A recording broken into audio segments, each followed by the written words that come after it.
Welcome back to the Lifestyle Practice Podcast. I'm your host, Dr. Derek Williams.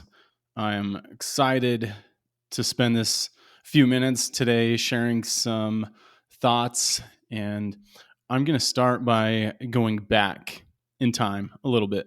It was almost 10 years ago that I was finishing dental school and buying my first practice. Well, I say my first, it was my only practice.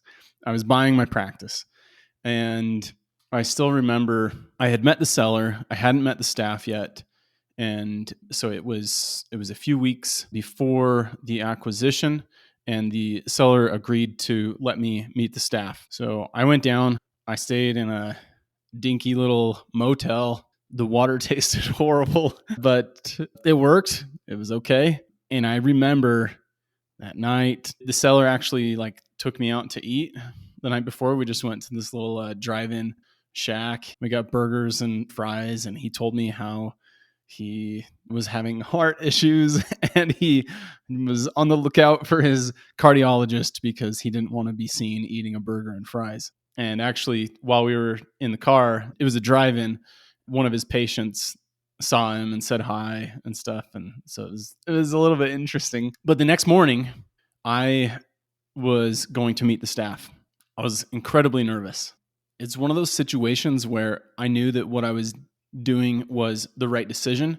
I knew it was what I wanted to do. It was the direction I wanted to go. But having that level of confidence doesn't mean that the nerves go away. So I remember waking up, and it was just one of those experiences where I was like, I don't want to go.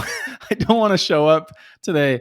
It'd be so much easier just to lay in bed or we've all had those types of experiences, but I've just learned over and over again to embrace those experiences and to lean into them. And that has helped me in life in so many different situations. So I got in my little rusting 2001 Mazda Protege and remember gripping the steering wheel relatively hard and driving and showing up at the practice, meeting the staff. They're all very quiet, looking at me. We're looking at each other. I tried to make it warm and friendly and light, but I think we all knew. I knew that they were nervous. They could tell that I was nervous, and that's okay. It still worked out. But what I want to talk about, because since then, in having my own practice and coaching with the lifestyle practice, more than half of my clients, the dentists that I work with, I am working with them during their first year, during their acquisition. For whatever reason, I became kind of known as the person that was able to help in an acquisition. And so that's a big part of what I've done. I still have had other clients where we've worked on bringing on an associate or even getting another location or even just working together for a shorter period of time with the goal of decreasing clinical hours and maintaining the same amount of production or even increasing the production. So there's a number of different goals and approaches that I've taken with clients and been able to work through. But by and large, what I tend to focus on the most and have the most client demand with is in acquisitions during the first year. So I want to focus on that. Today, I want to talk about what you can do during your first year. What is the most important things to keep in mind, and how can you kind of keep a level-headed approach as you go through this? Because there are a lot of hats to wear. I've talked about this many times. You can go and listen to my episode with Richard Lowe on the Shared Practices podcast. It was the second episode ever recorded, and it was about, I don't know, it might have been like 3 weeks into ownership, and you can hear the nervousness and trepidation in my voice that I felt confident in what I was doing, but there was also a lot of fear, nervousness, anxiety about where are things going to go from here? Can I continue to manage things? So it was challenging. It was difficult. I had a consultant in the beginning that wasn't the most helpful. She was helpful, but it wasn't the approach that I wanted to take. But what I want to talk about is some of these things and what I have gleaned from my own experience, and then also coaching a number of dentists. Based on the numbers and stuff, I would estimate that I've helped over 50 dentists during their first year in ownership. That typically means we're in touch before the purchase date, before closing. We've had a call. We've kind of strategized through like what's the low hanging fruit. What's it going to be like the first time meeting the staff? What do we focus on during that meeting? What do we expect during the first week or two? How much change do we implement and how quickly? And then continuing to train, work with the team, look at leadership things that pop up because they always pop up. Anyway, that's typically a big part of the approach. But if I'm going to share just a few of the things that I have observed and noticed in my own experience and in coaching others, we're going to go through those. So I have a list of the top 5 things that I feel like are the most important.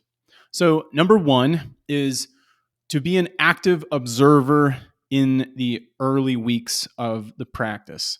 Almost every practice is nervous. The employees in the practice are nervous about what types of changes the new owner is going to implement. Are they going to be able to keep up? Are the demands and expectations of the new owner going to be realistic? How are things going to play out? So one of the best things that you can do is kind of just develop in your mind this mentality of being an active observer in the early weeks of the acquisition. Resist the urge to just start changing things quickly. Your team is going through enough changes by just learning to adapt to a new dentist, a new owner in place. And that's a lot to take on. They're having to talk to patients and explain the change. They're wondering, how is this doctor going to treat patients? What's their body language and verbiage going to be like? Are they going to be able to build rapport with the patients? Like, there's all these different things that are going through the staff's mind. And that's without you making any policy or system changes. So in the beginning, be an active observer. When you have a little bit of free time in the schedule, go up to the front desk and see how do they schedule, and just ask questions, take some notes, let them know, just say, hey, I'm buying this practice because, I depend on you guys. So I just want to understand how you're doing it in the first place. Like, yeah, we'll probably make some changes at some point, but don't even worry about that. The first point is just for me to kind of understand how things are going, how everything is currently being run. And then you'll keep a list. Start keeping a list of things. And when you have ideas of what could be run more efficiently, what would be more productive, keep a list of those things. And then after those few weeks, then you're going to decide what is the most important thing to tackle. So that's number 1, be an active observer. But that leads to point number 2. Point number 2 is that, like I said, there is a lot of hats to wear. And I'm trying to think off the top of my head if I've ever worked with a new owner that hasn't been relatively overwhelmed by the amount of things that there are to focus on. There is not one that's coming to mind. Even myself, there's a lot. I mean, you know what it's like to, if you've ever purchased a new house or, moved even to a new apartment, you're changing over your name in utilities, the billing of a lot of different things. So even that, all of that has to take place. And you're also now making the decisions for essentially everything that's going on. Are you going to do any type of marketing? How are you going to run the schedule? Are you going to try and work faster, or are you going to try and work slower? Book more, book less, book the same? Are you going to use all the same materials that the previous dentist used? What's it going to be like meeting every single patient as essentially a new patient to you?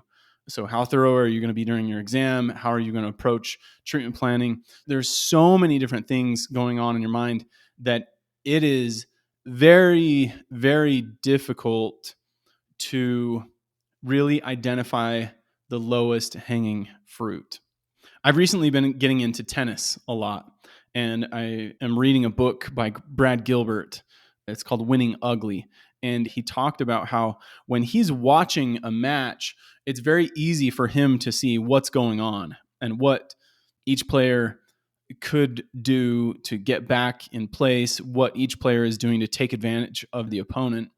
But he said, but when you're actually in that match and you're actually playing, it's actually really challenging to have a big picture view, a third party perspective. And that is extremely similar in this process as well as with owning your own practice. Because in the beginning, you are in the trenches, you are facing every single decision all throughout the day. Your task list is seemingly never ending, and it is very difficult to have a big picture perspective and to be able to understand after a few weeks what is the most important thing to focus on. I find very frequently when we have our call after it's been a few weeks that most new owners want to focus on things that, in my opinion, are not the lowest hanging fruit. They want to focus on, something that they recognize as being a pain point, but not really being the most important pain point. And what I'm talking about here is ultimately the principle of bottlenecks. We want to figure out what is the rate limiting step. You may have 10, 15 different things that all are bottlenecks, but they present themselves as just pain points. You just recognize them as, gosh, why isn't this working? There's this piece of equipment that, isn't working at times. This is going on with the software or with the x-rays. There's these different things that you're struggling with. And a lot of times there's not a lot of thought that goes into what is the lowest hanging fruit, what is the biggest rate limiting step, and I'm going to focus on that one. It's usually, most dentists just approach it based on their, how should I say it, just what they want to focus on, like their biggest pain point, regardless of the size of bottleneck it is and how disruptive it is. A common one is practice management software. There's a lot of people that are like, oh, well, I don't like this and this. And so like, I want to switch this for the team. I think that's the first thing that we could do, because then that'll really get us on the same page. And I'm not going to say that that's never the case. That definitely could be the biggest bottleneck, but it very rarely is. There are many other things that are generally the bigger bottleneck. And almost always those things are scheduling, systems, delegation to your team, really empowering your team members, working on co-diagnosis, getting a good intraoral camera in place, and helping your team learn how to have conversations. Almost always those are lower hanging fruit items to be focusing on that are going to yield greater results. So if we can approach some of those things first, that's generally going to help you increase cash flow and get you to the point where you're feeling more comfortable. The team is experiencing some wins, and then you can tackle some of those other things later on. So this is one of the situations where I feel like it is extremely beneficial to have a coach. And if it's not me or any of us at the Lifestyle Practice, get someone that you feel like you can trust, that's been there and done it, that when you have those kinds of conversations with, you need to have confidence in what they're saying. You want to feel like they're listening and hearing you out and understanding your situation. So I think we're the best, and I think you should work with us. But at the same time, getting anyone in place that you trust and feel good about is going to significantly accelerate the success that you have. And the quicker you can start to experience wins, the more bandwidth that you're going to have to continue to focus on continued growth in the future. If you start to feel like you're hitting your head against a wall in the beginning, what that means is 6 months from now, you're still going to be dealing with a lot of the same issues, and you're going to have a harder time focusing on continuing to grow, continuing to identify the bottlenecks and work through things with your team. So I still think in my life, I cannot think of any other investment or money that I have spent that has yielded greater impacts in my life than coaching. It's been definitely on the top several things that have impacted my life and have led to me living a more fulfilling life. So that's number 2. Number 1 is be an active observer in the early weeks. And number 2 is to pay attention and recognize the actual bottlenecks, not the pseudo bottlenecks. Number 3 is to focus on building your team. This is a long-term play, a long-term investment. There's definitely teams that have more turnover. I wasn't one of those. The 3 team members that were there with me on day 1 were with me for several years. Actually, none of them ever quit. I had to let one go after about 5 years. So spending a lot of time investing in them is one of the very best things that you can do. What do I mean when I say invest in them? Well, think about it. Anytime that you have a relationship with someone, what do you do? How do you invest in that person? Obviously, there's going to be some things that are different from a business standpoint, but some of the things are very similar in any kind of a relationship. Taking the time to get to know them. Do they have family? What do they spend their time doing? You would be surprised how much of the time I ask about, a team member or something, and the dentist doesn't know much about their personal life with family, or, where they worked in the past, or, some of these things that really play a lot into how employees and team members look at their day-to-day concerns and obstacles.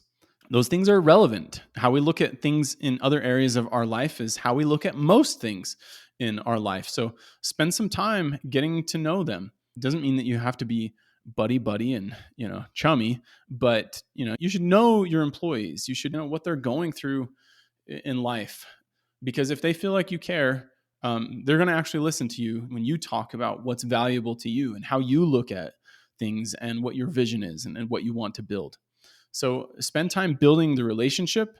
And most of the time that's going to be done on a one-on-one basis. There'll be times when there's a few of you together and you can be talking and listening. I talked to a dentist in the last month that I thought just this was such a cool point, but he basically told me, he's like, anytime I have, like a free 10 minutes, 5 or 10 minutes in the schedule, I'll just walk and I'll just see who can I just talk and connect with on my team for a few minutes. He's like, I'll ask them. And he was very direct and strategic in how he communicated with them. He said, I will ask them about their week or their weekend, or, follow up on something that we had talked about previously. He said, then I will share something about myself. He's like, I'll try to get vulnerable a little bit at times and ask for advice, or like how they would look at a situation that I'm going through. And I thought that was really, really cool. And he is one of the best leaders that I have seen and come across in my experience. But anyway, so spend some time on building relationships. The second part of this is spending time with your team on training. You have to be cutting out time out of the schedule from the very beginning to be training your team. And this can be intimidating. I talked about this in my last podcast episode that I did about one of my clients that was pretty nervous to have her first training meeting. I was nervous about, would she know what to say or what to focus on, and how she noticed that after that meeting, there was just this extra pep in the step of her employees for the next week. And she was so impressed and surprised, caught off guard to see that, but it just continued to give her more energy, and it helped her see that her team wants to be led. Employees, a lot of times we underestimate this. We think that employees just want to do their own thing, and it's not true. They want a good leader that they can buy into. They want to feel like someone is paving the way and has a vision. Talk about your vision and have regular training meetings. And this is something that I focus on with my clients. When we have calls, almost always part of our call is, what is the next training meeting going to be on? Okay, here is our bottleneck. Here's what we've identified. Here's how we're going to train the team on it in the next team meeting. So that's number 3, leading your team, investing in your relationship with them. Number 4 is present the needed treatment of patients from the very beginning. This is one of the things that irks me the most when I see a dentist online giving advice about how they should treat patients in their acquisition, when almost always the advice is wait a year or two, plant seeds with your patients, talk about that there's stuff coming down the line, but you can watch it. And so that, focus on building the relationship. You don't want to scare the patients away. This is complete bullshit. And you can tell it irks me. It's dishonest. If a patient needs something, Be honest with them. This is not the way to start out a relationship where you're feeling like you're being dishonest and trying to create something before you can actually be honest with the patient. It doesn't make any sense. Once we're in an established practice, we don't have new patients come in and then wait a year to present the treatment that they need. We present it on day one and we explain and we listen, and it shouldn't be any different in an acquisition. And I get that it's scary because you don't want to have patients, talking or things in the community saying, "Oh, I've been going to Dr. Seller for X number of years, and I go to this guy, the new guy, and he tells me I need $10,000 worth of work." I get that. It is scary. But you have to remember that you can be honest and you can also listen. There's a book called Start with No, and it's about selling by basically telling the customer that it's okay for them to not do anything. That's an option. And that's been part of my process in TLP Academy. If you go to the case acceptance section, you'll find a video in there that I did that's all about case acceptance in an acquisition. And a lot of it in there is focused on the verbiage and how you can be honest with patients, tell them what they need, but then also be able to listen and to treat the patient like a person. So, anyway, read that book if you haven't. If you guys are interested, I could do another podcast episode talking about that book, unless I already have. But this is something that's very important. It's more important to be honest with your patients, start out on a good foundation, take pictures, ask questions, understand what's important to them, let them know that it's an option not to do anything, and let them know possibly what consequences are coming down the road the longer they delay treatment. You can be honest and you can also be low pressure to help patients feel comfortable and help them make the best decision for them. It's not my mouth. It's your mouth. These are not my teeth. They're your teeth. I just want to help you find what works best for you. If at this point it doesn't make sense and you don't want to move forward with doing that, that is totally fine. My goal as your dentist is just to let you know what I'm seeing and help you make the best decision for you. What questions do you have?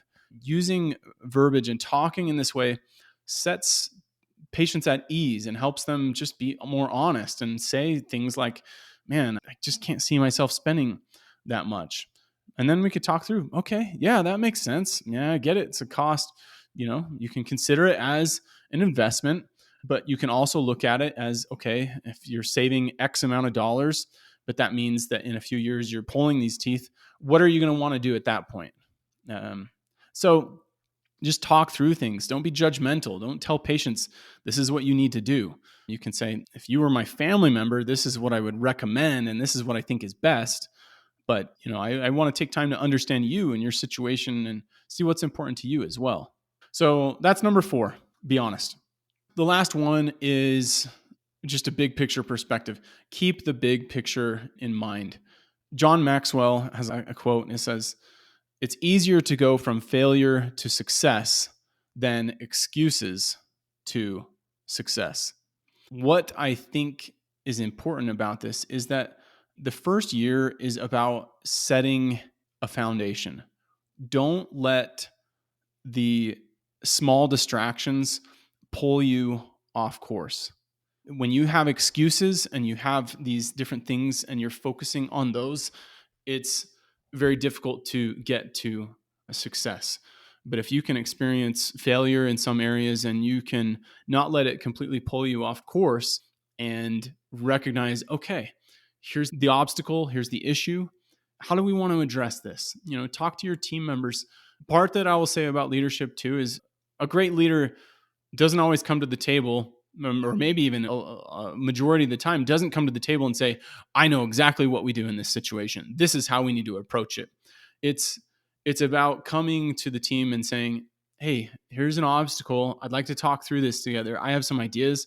I'd like to hear, your thoughts on things as well, and come up with a plan for how we're going to address this."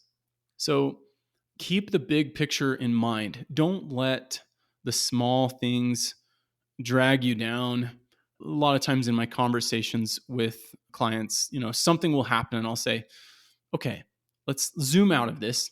5 years from now, when you look back on your first year, what do you think you're going to remember? Do you think this is going to be one of those events that you remember and sticks out in your mind and that you feel yourself continuing to focus on? And almost always the answer is no. I'll probably remember this or this. And so keep the big picture in mind. Focus on what is in your control. Focus on what matters most and keep moving forward.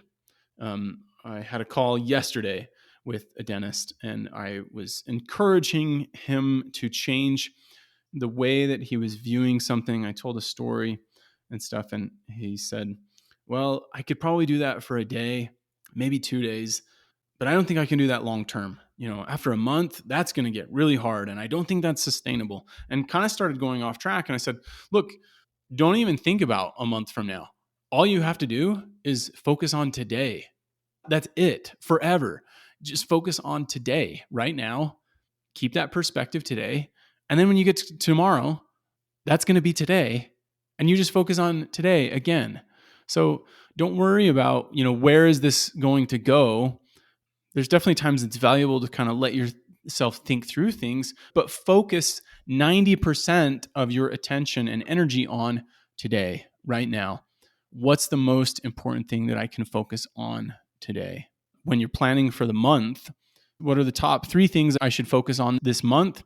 And each day, you write that out and you refer back to it each day and you keep yourself focused on those things. In my relationship and coaching with my clients, after every call, I send an email with action items and everything kind of laid out in a blueprint. And I look at that as the blueprint for what we are focusing on during the next month.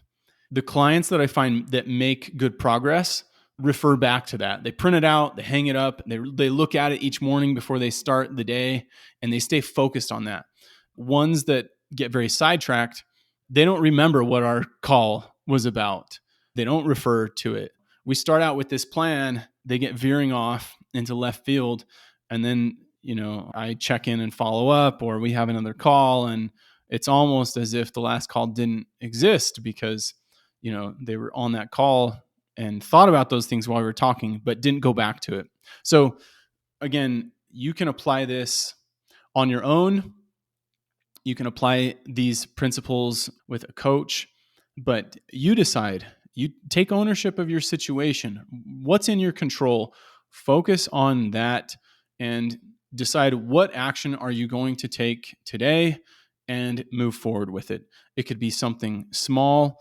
If it's reaching out to me or a coach, just send the email. Stop thinking about it. Send the message to the person. If it's talking to an employee and kind of giving some feedback and coming up with an action plan, stop thinking about it. Ask your employee, hey, I'd like to talk at the end of the day today. Just take action. Stop waiting. That is the number one thing that most dentists are doing, most leaders, small business owners, that is cutting them off at the knees. They spend all this time and mental energy thinking about things, but not taking action. So decide, review these top 5 things if you're in the first year of an acquisition. If not, and you're further along, how do these principles apply to you? What action are you going to take today? So thank you for listening. Appreciate all of you tuning in and spending time with me. Take care, and we'll talk to you next time. Sicker